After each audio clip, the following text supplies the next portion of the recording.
Welcome to another edition of Chicago Crossing Railcar Reviews.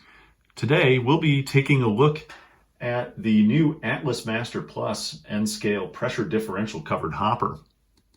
This is a relatively new model out in what seems to be a new line for Atlas, specifically this Master Plus line, which promises ultra levels of detail relative to the Master line, and very likely is a way to compete with ScaleTrains in the ultra detailed rolling stock field. No idea yet whether that will also presage a Master Plus line of locomotives down the road, but in any case, this promises to be really interesting. So today we will take a look at the Atlas Master Plus covered hopper, and we'll do a little bit of a comparison with the ScaleTrains covered hoppers. Those are not analogous. The ScaleTrains model I have is the Gunderson Greenbrier covered hopper, but nonetheless it will provide a little bit of a sense of how well the features of this car match with a manufacturer that has been doing these sort of ultra detailed rivet counter type models. And we'll see how it looks on the railway. We'll do a running session with it and with the other three models that I bought. So I've got a nice little rake of these. These types of cars are used in scenarios where you are working with very fine materials and you need to essentially flush out the car using air pressure. So there should be a lot of air handling equipment on this. I think they run things like cement or flour, stuff like that. So for me, since I've got a bakery on the railway, we'll just imagine that these are carrying flour during our running session. Anyway, we'll take a look really quickly. This is one of the four that I purchased. I managed to find this at Lombard Hobbies for $33.99. Not a bad price considering this should be an ultra detailed model. The MSRP for this is $47.99. As far as I could tell, Lombard Hobbies, which, you know, Chicago love, for me, seemed to have it for the best price. And so there I picked up four. In any case, the model that we are looking at here is the Trinity 3230 covered hopper, Chicago freight car, road number 3085. So let's go ahead and pop this open. Again, you can kind of get a good look at it through the case, and you can tell right away this is not a typical Atlas car. You can already see that there is a lot of separately added pipework on the bottom. And so the question is, how is the quality of all of the other components on here? So let's find out. Open this up. And we've got some plastic sheeting, which nicely protects the model. That's always great to see. And it looks really cool. There's actually a lot of really fine print work on here, which is always great to see. And it looks like, wow, I think there's actually a lot of interesting little details in here. Anyway, let's pull this thing out. So I noticed that it is not just sort of going to fall out of the case. It actually seems to have these two little foam bits here, which are potentially helpful for removing it. So let's see if we can just kind of remove it like a sling with this plastic. No, it's actually kind of wedged in there tight with these little foams. So I think we're going to have to remove those first. And let's see if one side or the other will give. Yeah, this side will give. Okay. So these have a little extra bit to them, and that seems to sit against the car in the little ladder area and secure it. That's nice.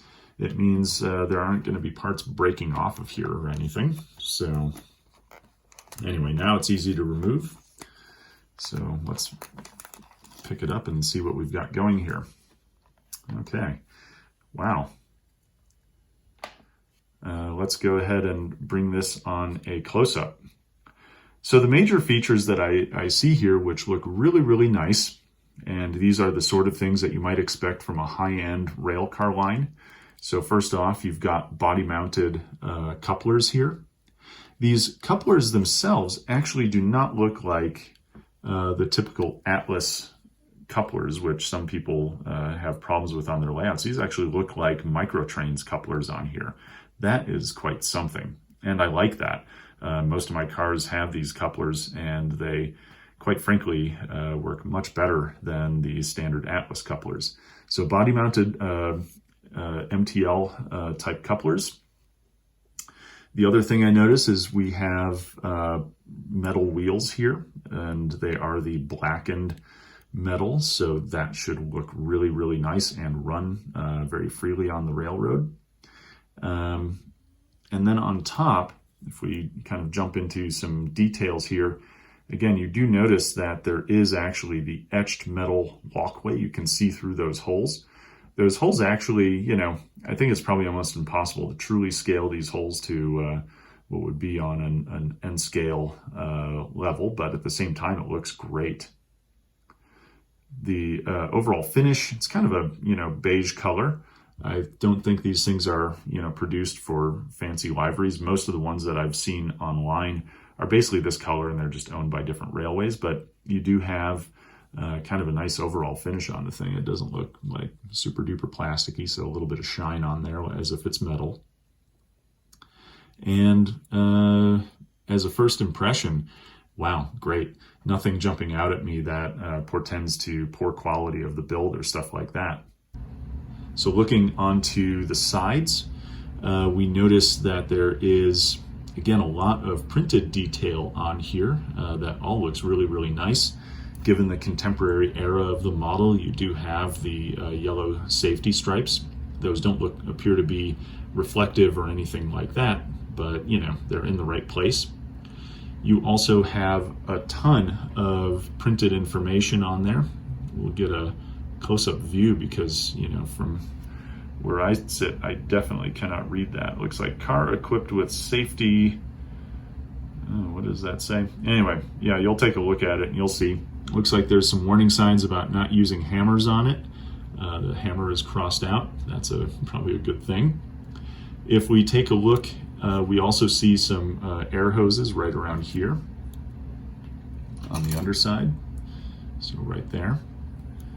And then if we flip it over to the bottom, here you see what makes this car a differential pressure hopper, which basically you see that it's not a scenario where stuff just gets dumped out. It's actually getting pumped out. And I love the fact that there's a fully separately applied plastic piece here, which represents all of that valving and tubing on the other side. That is super cool. Let's take a look at the ends, because here things get really, really interesting. I'm gonna focus first on this end. When I first looked at this, I thought, is there like a little hair or something like that in the, you know, in the little hopper, you know, end area over here?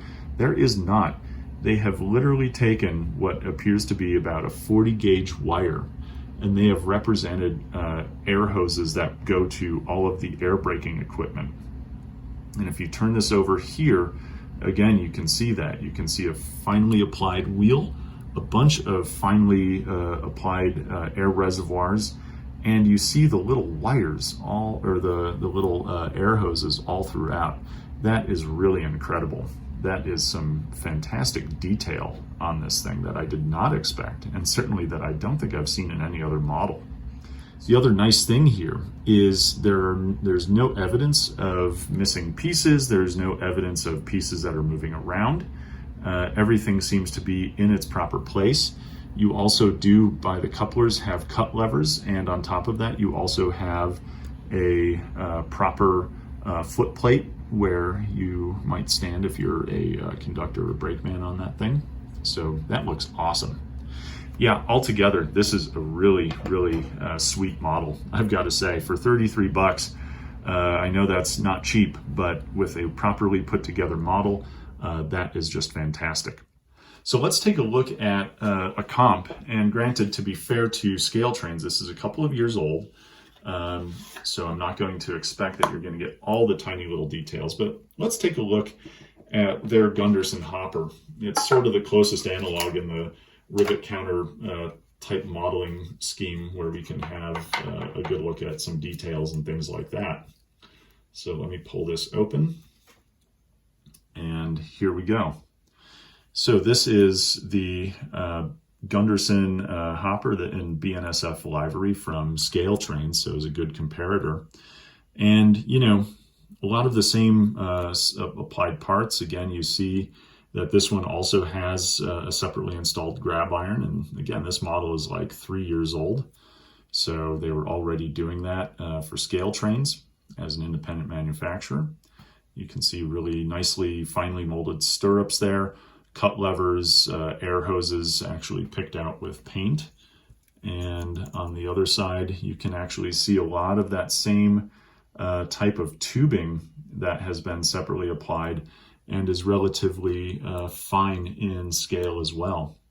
So yeah, it's very clear to me that Atlas is seeking to be able to compete in this fine scale model level with a company like ScaleTrains, because there are a lot of the same features. Great job by Atlas in putting together what I think is a comparable car to some of the best manufacturers out there. And so with that in mind, let's go ahead and do a running session and see how all of these hoppers look on the layout, and maybe switch them, a couple of them, into the bakery.